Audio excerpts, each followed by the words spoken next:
This is Kofu, the water-type gym leader in Pokemon Scarlet and Violet. Despite his childish mannerisms, Kofu is one of the most influential gym leaders in the whole region. Not only does he run an extremely successful restaurant, he's also responsible for renovating Cascarafa into the most aesthetically pleasing town in Paldea. Surely this level of influence is backed by some sort of battle prowess, which made me wonder if perhaps he is also one of the strongest trainers in the region. To find out, I decided to play through Pokemon Violet as Kofu, using his post-game rematch team, as well as their abilities, movesets, as well as a whole bunch of other rules that might make this run near impossible. Hold on to your Veluzas, gamers, cause it's time to see if Kofu has what it takes to become champion in Pokemon Violet.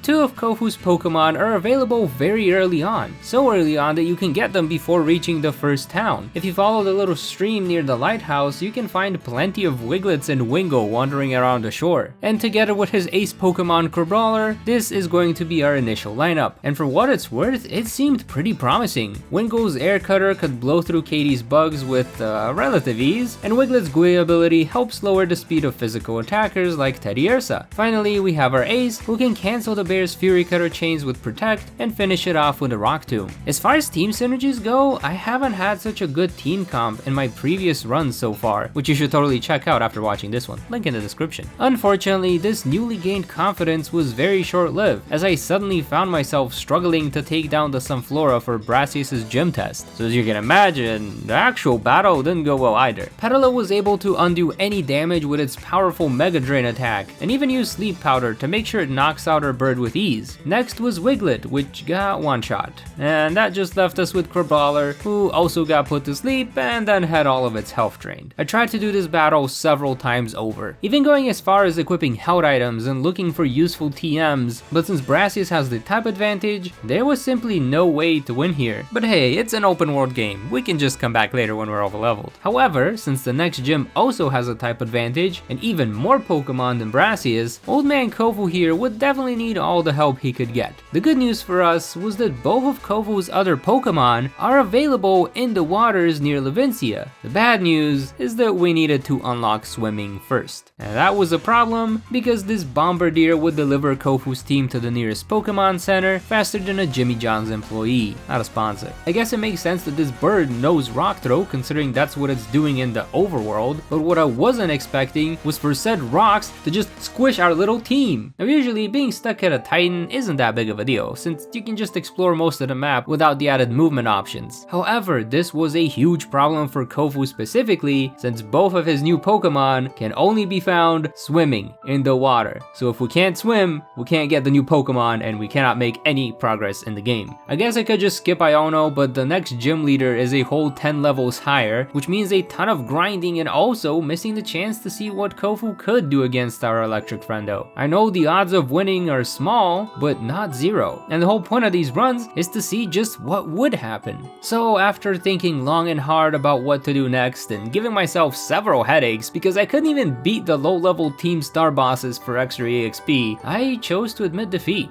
I've already taken 4 losses in a row with the Paldean gym leaders so far, and frankly, motivation to push through only to get loss number 5, it wasn't there. And so I decided to take a break until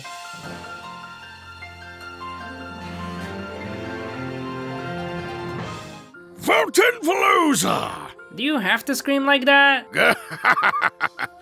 My bad. I just remembered something that could help you out. Sure, let's hear it. Not too long ago, Old Man Kofi got invited to teach a special class at Blueberry Academy. It's this fancy-looking school all the way in Unova, you see. And? As a thank you gift, the director gave me a special Pokemon. Quite the rare catch it was. Oh? Wait, so you had another Pokemon this whole time, but just didn't say anything? I got so excited about the gym battle that I plumb forgot. Hi. Well, if you've got another Pokemon, then maybe we could try one more time. So, what Pokemon is it?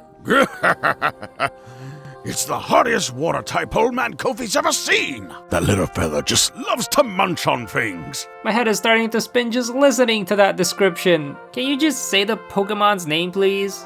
Alrighty then, get ready to turn the tides with our best new bud, Totodile! Thank goodness for the DLC. Now that Old Man Kofu's got another Pokemon, and a starter at that, there was finally hope. Not only could it bulk through the rock throws, Crocodile also learns Ice Fang, which is super effective against this giant terror. And with that, we finally had the ability to swim, and with it, 2 new Pokemon for our team. But once again, the newly gained confidence in this run was very short-lived. Because of course, Iono just zapped through our water types, reminding us who the real influencer is in Paldea. Ay. Think I'm this close to getting another headache again, but instead of calling it quits, I decided to fudge the rules a bit. You see, I try to do these runs with level caps, based on the next gym leader's ace Pokemon, and with Iono, our next max level ought to be 24. However, Wingo evolves at level 25, and Wiglet evolves at level 26, and since neither of those are that much higher than 24, I decided to break the level cap for those 2 Pokemon specifically, and try it one more time. Our Vaultin Veluza would start out by spamming Aqua Jets to take down the Watch Roll, then Wuctrio would come out to slow down the Belly Boat with its Bulldoze attack and Gooey ability. Crocodile could finally finish off this annoying frog-looking thing with Ice Fang, and then chip away at Luxio's HP, allowing Clauncher to finish it off with Water Pulse. And that just leaves Miss Magius, who is simply too fast, too strong, and too lucky, getting a boost in its special attack every time it hit us with a Charge Beam, which means that Old Man Kofu would always lose to Iono, making this his second major loss in the run. And if he gets a third, I'm out. I won't let you down. Ay. How can you have such a positive attitude after losing so many times? Just 'cause the sea is storming now, don't mean it's gonna storm forever. But we are on land. What I mean to say is, sometimes you gotta go with the flow, just like the river. I don't agree with that at all. If you're in a losing streak or something's wrong, you should probably do something about it right away. I've seen people like yourself, trying to tackle every problem head on. But you ever get caught in riptide, the worst thing you could do is try to swim against the current. Then what should I do? Just accept my fate and let it push me out further and further from shore? No. Instead of swimming against the current, you should just go, what was the word again? Peppermint-cular? Ay. Are you trying to say perpendicular? Yeah, that's the one. You see, the currents may be strong, but they ain't wide. So all you've got to do is swim to the side. Aha. So where are you going with this? Back to the shore, of course. Ay. Wait, I think I get it. To get out of the losing streak, you need to step away from the current entirely, which in our case is the gym challenge? You reeled that in fast. So what do you suggest we do instead? Goodness gracious, I thought you'd never ask.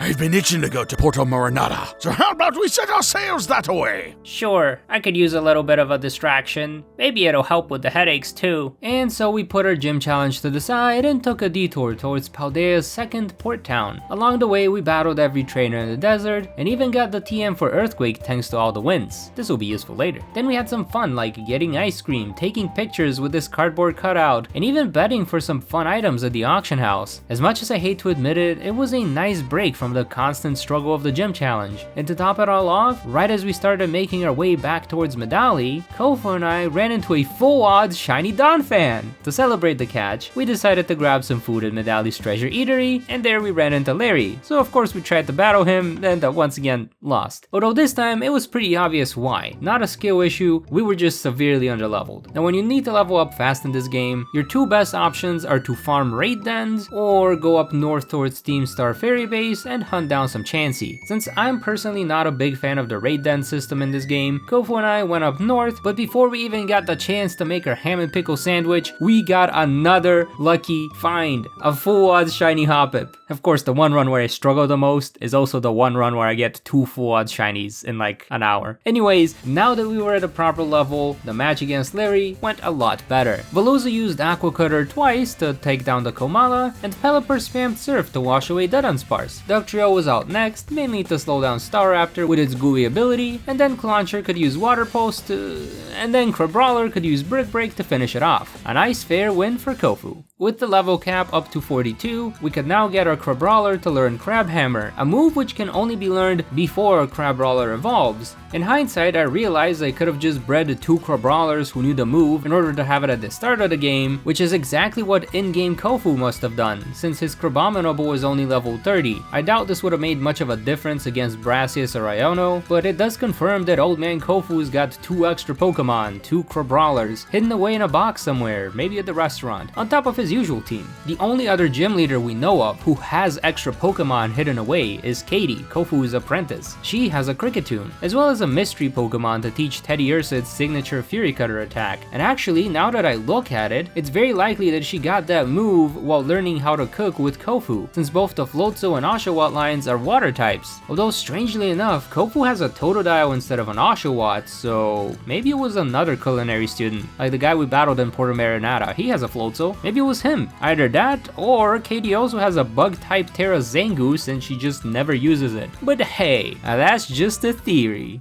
Anyways, we grabbed an Ice Stone on the way up to Monte Nevera and finally evolved our ace. Then Kofu went in to challenge Gym Leader Rhyme, while I waited by the fence out front. Can't risk getting cursed by random ghost types in town, especially if it's anything like that Chi-Yu I ran into last time. Still can't believe how it made me say all those horrible things about Grusha. Ay. I better stop worrying about it and start listening to what MC Sludge has to say. What's that? Something about Rhyme's hair. Wait, now I'm curious. What the heck? That's not how hair works. Anyways, Kofu leads with Veluza and Pelipper, using Night Slash and Surf to take down Rhyme's first 2 Pokemon, as well as our Veluza. Rhyme follows up with Toxtricity and its dangerously strong electric type moves, but since she Terastalized it into a ghost type, Clawitzer can now one-shot it with a Dark Pulse. Meanwhile, her Houndstone? Well, easy win for Kofu. And he got me some sushi on the way back from the gym. But I had to eat it super fast since he had some sort of appointment with Tulip. Once we made it to Alfornada, Old Man Kofu took part in this weird exercise class, although it looked more like he was doing funny poses for pictures instead of actually working out. And once that was over, we got to battle Tulip herself. The battle was very easy since Veluza knew Night Slash and Wugtrio could Sucker Punch all the psychic types. And since we're all physical attackers, Crabominable could easily snap her floor just like a twig. That's the non-psychic equivalent of bending a spoon, by the way. Anywho, this means we only have one more gym badge to get. Grusha's. You're okay there, bud? Your mood got snapped like a twig. First of all, don't use my bad jokes against me. Second, how do I put this? Something happened between you and Grusha? Kind of. I may have said some very mean things to him, and I feel really bad about it. Sounds to me like you need to go apologize. Right, but here's the thing. This Grusha is different. Vaultin Veluza, you're right. He hasn't been the same since the accident. No, not what I meant. How do I put this? My head hurts. I'ma reel you in, bud. You're starting to overthink again. If you feel bad about something you said, just go and apologize. Easy as that. I wish I could be as simple-minded as you. Hey now, I wasn't fishing for compliments. That wasn't... You know what? My head's all cloudy, so just this once, I think I'll let you take the wheel. Atta boy. Let's go say hi to ye friend. And so we made our way up to Glaciado and challenged Grusha to a battle. His Frostmoth instantly knocked out Veluza, but Pelipper blew it away with Hurricane. And then we spammed Surf to wash away the Beartic, and from there it was an easy victory for Kofu since we knew a bunch of fighting type moves. And since we won, that means we can have a quick word with, Oh, I'm so nervous. Whoa, a talking Pokemon. That's pretty cool. I knew it. You don't remember me at all. Sorry, I don't believe we've ever met. Aye. You got it all wrong. I'm the one who should be apologizing here. But you haven't even done anything. It's... Listen, Grusha, I'm sorry for what I said about you. I didn't mean any of it. Some really negative emotions came over me in that moment, and stuff just came out, and I'm sorry. Hey, I still have no idea what you're trying to apologize for, but you seem pretty fired up about it, so if it makes you feel any better, then thanks. I accept your apology. Man. So, are we cool now? We're cool now. Cool. Well, I've got gym leader stuff to get back to, so good luck on your journey or whatever. Peace. After our talk, Kofu and I headed back north towards the flower fields to level up our team by farming Wild Chansey again. However, since he is chef, Kofu thought it would be fun to try and come up with a different recipe than my typical ham and pickle sandwich. I told him about the random stack Iono tried to make, and he instantly came up with something a lot less complicated. For example, you can get the normal encounter level 1 with just some salt, wasabi, and 2 pieces of tofu. Just let the third one fade into the void, I don't know. Is it just me or does this look like a boat? But instead of going to grind for levels after making this one sandwich, Kofu wanted to make even more sandwiches. So next he came up with the rowboat sandwich, which is made on a bed of mayo with 3 chorizo as oars. And if you thought that this was an easy one to make, then I gotta tell you about his next masterpiece. I call it the slippery raft, and it's by far the fastest one to make. It's just mayo and butter. Toss the main ingredient away. As it turns out, this is the most minimalistic way to make a normal encounter level 1 sandwich in the game. Why bother with ham and pickles, especially in this economy? Anyways, now that we're all leveled up, it was time to take on the Elite Four. We easily surfed through Rika's team since she has a weakness to water, except for that Clodsire, but we had plenty of Pokemon to spam our way through the bulky Eclair. Poppy's Magnezone was a bit of a concern, but we had a ground type move to knock it out, and what really worried me was the Tinkaton, since this thing has stopped so many trainers from becoming champion. And now you get to see why Clawitzer is one of my favorite Gen 6 Pokemon. This thing is bulky and it packs a punch.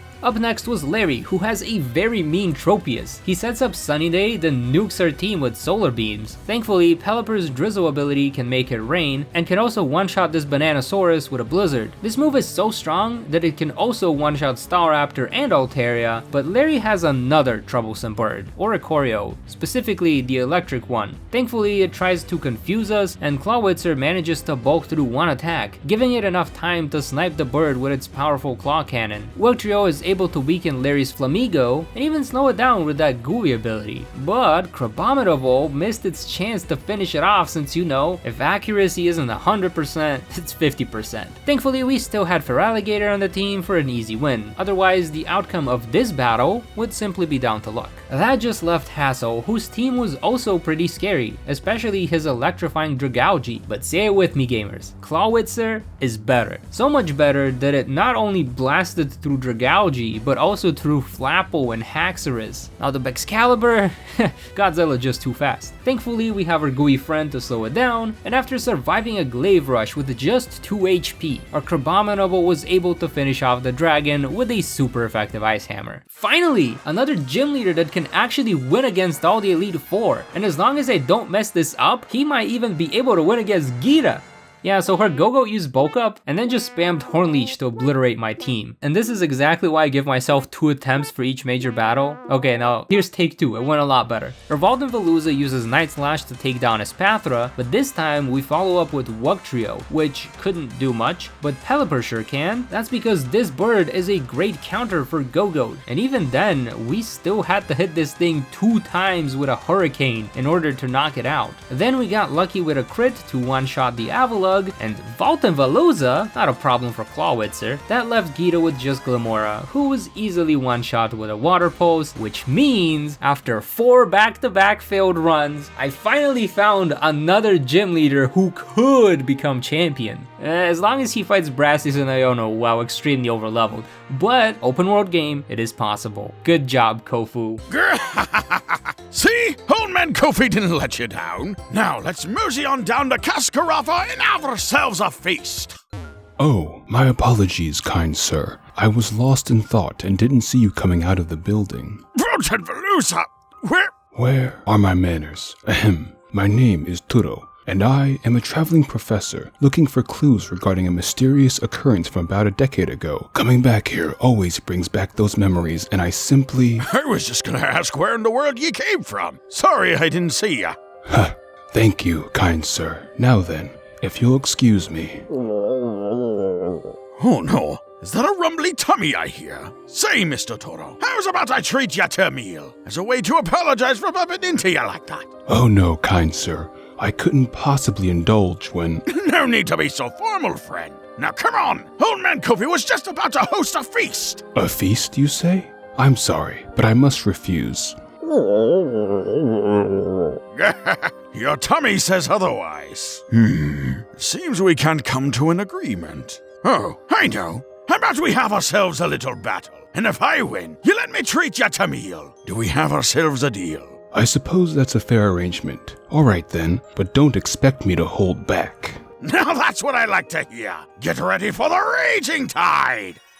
Turo starts out the battle with that metallic Volcarona again, and it also knows an electric type move? What sort of cheat is he using? Anyways, Veluza gets it down to 1 HP and finishes it off with an Aqua Jet. Turo follows up with an Iron Hydra, but good thing we have Pelipper to counter it, except we got flinched with the Dark Pulse. Thankfully, Clawitzer can take care of the dragon and even then the Hariyama, and Wugtrio's the one that gets to finish it off. Our bad luck continues as we proceed to miss our triple dive, and then get one shot with a critical hit Stone Edge. The good news is the Feraligatr is pretty bulky, just not bulky enough to survive a freeze dry. Maybe that's why. We use our close combat to take down the Snowbird, and that just leaves Turo with his final Pokemon. We bulk through its first attack, but unfortunately cannot dish out enough damage, which means Kofu loses here.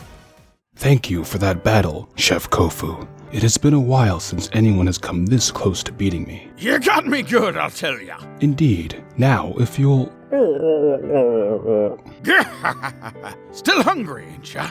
How's about this? As an extra special bonus for winning against a champion. Sandwich ingredients? Yeah, I was cooking up some new recipes with my pal earlier, and these are all the leftovers we didn't get to use. Uh-huh. Well then, I'll be sure to enjoy them soon. Now, if you'll excuse me, I must go. All right. I'ma head back to Cascarafa now. You're welcome to drop by any time for a meal on the house. What a strange feller that Turo, but he did remind me of you a bit. Of me? But we're nothing alike. But ye are! Both just swimming headstrong through the currents, forgetting to eat or sleep. I guess that's how it goes when you got something important to work towards. But you're right, I could definitely use some rest and a little less headaches. Vaultin Veluza! Seems like Paldea herself is starving! Pretty sure that was just an earthquake. Is everyone okay? Don't worry, this old man is A-okay. But what's got you flipping like a fish out of water? This wasn't any old earthquake, but a terastal event, and it's related to the occurrence I've been investigating. Sounds like we should stay far away from that. Oh my, a talking Pokemon now of all times? But yes, you are correct. The terastal event is dangerous. Beep. Seems like the triangulation is complete. I must go there at once. Stay safe, you two. What's this now? Hey, wait, Mr. Turo! You dropped your sandwich ingredients! He'll be fine. So let's just go back to... No! Old man Kofu knows a thing or three about facing storms at sea. All alone. And on an empty tummy, too! No, that just won't do! Come on, Vasko! We've got to hurry! Ay, why is he so simple-minded? Hey Kofu, wait up! I got little legs! Ay. So after a decade, this is your move? What are you thinking, Terapagos? Vaultin Veluza! Ye run faster than a Barracuda at sea! What? Why did you follow me, Chef Kofu? You dropped these when ye ran off. That's very kind of you, sir, but also very foolish. The Terastal event is mysterious and dangerous. You should leave this place at once. Are you talking about this old thing? There you are. Oh no. Do you recognize this Terastal artifact? Uh-huh, and I don't want to get anywhere near it. Kofu, we need to leave, like, now. You scared of the Purty Rock, too? Beep. Terastal activity? But if not from the artifact, then... What's happening? It's stopped? But how? How did you dispel the formation of those Terra crystals? You must tell me. Ay. I have no idea. But I do. Uh-oh, not this again. Again, then one's senses were not mistaken. One shall never forgive those beads for taking one's rightful place as the first curse of ruin to be freed of its chains. Beads? Oh, you must be talking about Chi-Yu. But I'm pretty sure she isn't free, just gave me some of her powers. And I'm not even sure how to use them, so... Yet, you did use them to dispel the petrification, something which your past self clearly could not. To give me hope, then shatter it moments later. I shall never forgive that small creature for its big betrayal. Small creature? Snom? But please don't be mad. The me back then didn't have Chiyu's powers. One shall never forgive, for I am Wo-Chien, one born of grudge. Even if someone's truly sorry for what they did or didn't even mean harm in the first place? One must hold tight to the transgressions of others, for what one allows, one also condones. I can't fight with that logic. So, what now? One is transferring one's powers unto you. Wait, won't this clash with Chiyu's powers? Our curses have coexisted within you for quite some time. You know what? Chiyu said something similar, but if I already had your curses, why bother doing what you're doing? One is indeed best suited to answer such questions, for one possesses the most knowledge of any curse. So you actually know what's going on? Correct. It would appear that Terapagos perceive thee as a threat, greater than any other to have set foot on this continent. As such, he drew upon our cursed powers and struck them into thine soul.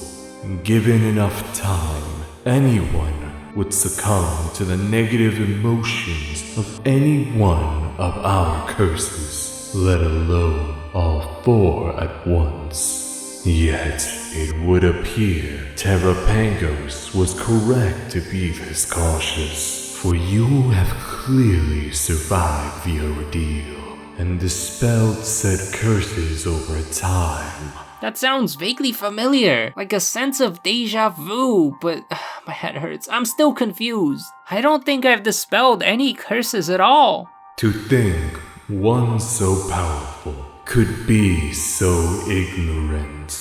Compared to your past self, which one has met mere moments ago, the present you clearly contains a mere fraction of our cursed energy. Even after getting Chiyu's powers? It seems you truly are ignorant.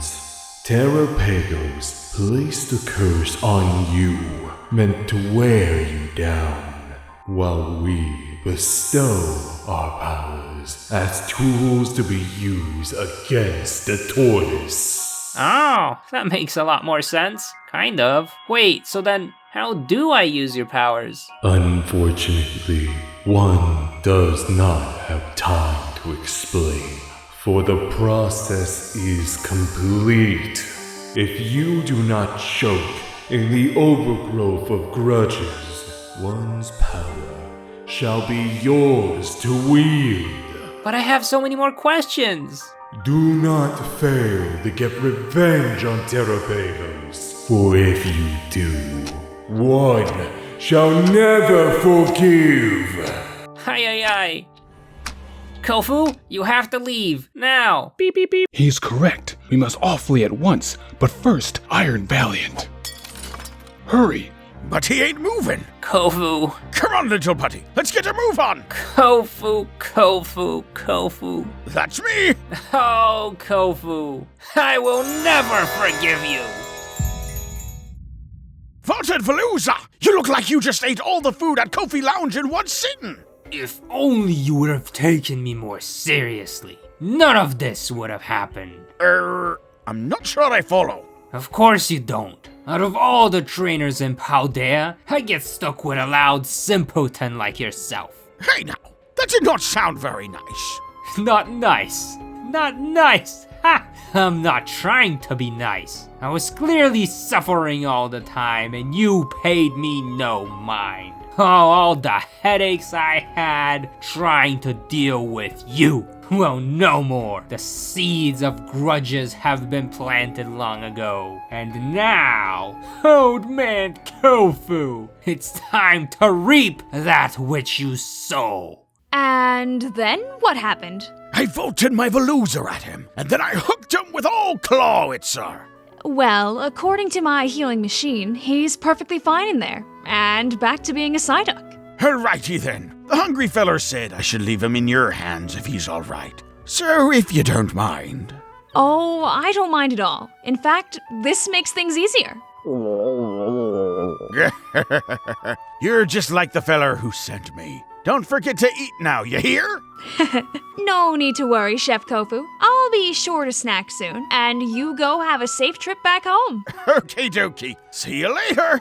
Now then, Mr. Time-traveling talking Pokemon, it seems you're being shy again. Although I must say, whatever charade you're trying to pull by changing forms and trying to challenge your trainer, it doesn't seem to be helping. Also, these forms you've taken aren't particularly useful in finding anything, let alone other Pokemon. Snorunt just gather in the cold, and Psyduck, well, you're just giving yourself headaches. Anyways, since there's nothing else I can do for you in the present, it's time to send you back to the past. Again, may your next journey be a more fruitful one. Adieu.